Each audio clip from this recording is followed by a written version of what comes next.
شروع اللہ کا نام لے کر جو بڑا مہربان نہایت رحم والا ہے۔ اے کملی میں لپٹنے والے، رات کو قیام کیا کرو مگر تھوڑی سی رات، یعنی نصف رات یا اس سے کچھ کم قیام کرو یا کچھ زیادہ، اور قرآن کو اچھی طرح ٹھہر ٹھہر کر پڑھا کرو۔ ہم ان قریب تم پر ایک بھاری فرمان نازل کریں گے۔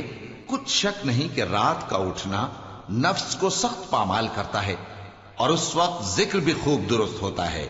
دن کے وقت تو تمہیں اور بہت سے شغل ہوتے ہیں، تو اپنے پروردگار کے نام کا ذکر کرو اور ہر طرف سے بے تعلق ہو کر اسی کی طرف متوجہ ہو جاؤ۔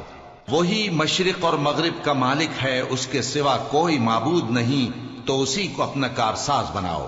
اور جو دل آزار باتیں یہ لوگ کہتے ہیں ان کو سہتے رہو، اور خوبصورتی سے ان سے کنارہ کش رہو، اور مجھے ان جھٹلانے والوں سے جو دولت مند ہیں سمجھ لینے دو، اور ان کو تھوڑی سی مہلت دے دو۔ کچھ شک نہیں کہ ہمارے پاس بیڑیاں ہیں اور بڑی زبردست آگ ہے، اور گلے میں اٹکنے والا کھانا ہے، اور درد دینے والا عذاب ہے۔ جس دن زمین اور پہاڑ کانپنے لگیں اور پہاڑ ایسے بھربھرے ہو جائیں گے جیسے ریت کے ٹیلے، اے اہل مکہ، جس طرح ہم نے فرعون کے پاس موسیٰ کو پیغمبر بنا کر بھیجا تھا، اسی طرح تمہارے پاس بھی محمد صلی اللہ علیہ وآلہ وسلم ایک رسول بھیجے ہیں جو تمہارے مقابلے میں گواہ ہوں گے۔ سو فرعون نے ہمارے پیغمبر کا کہا نہ مانا تو ہم نے اس کو بڑے دردناک انداز سے پکڑ لیا۔ اگر تم بھی ان پیغمبر کو نہ مانو گے تو اس دن سے کس طرح بچو گے جو بچوں کو بوڑھا کر دے گا، جس سے آسمان پھٹ جائے گا۔ یہ اس کا وعدہ پورا ہو کر رہے گا۔ یہ قرآن تو نصیحت ہے، سو جو چاہے اپنے پروردگار تک پہنچنے کا راستہ اختیار کر لے۔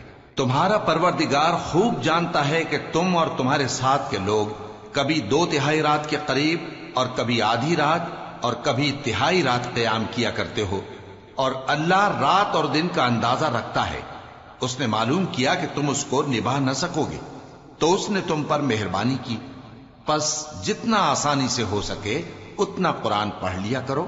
اس نے جانا کہ تم میں بعض بیمار بھی ہوں گے، اور بعض اللہ کے فضل یعنی معاش کی تلاش میں ملک میں سفر کریں گے، اور بعض اللہ کی راہ میں لڑیں گے، تو جتنا آسانی سے ہو سکے اتنا قرآن پڑھ لیا کرو، اور نماز قائم کرتے رہو، اور زکوٰۃ ادا کرتے رہو، اور اللہ کو نیک نیتی سے قرض دیتے رہو، اور جو عمل نیک تم اپنے لیے آگے بھیجو گے اس کو اللہ کے ہاں بہتر اور صلے میں بہت عظیم پاؤ گے۔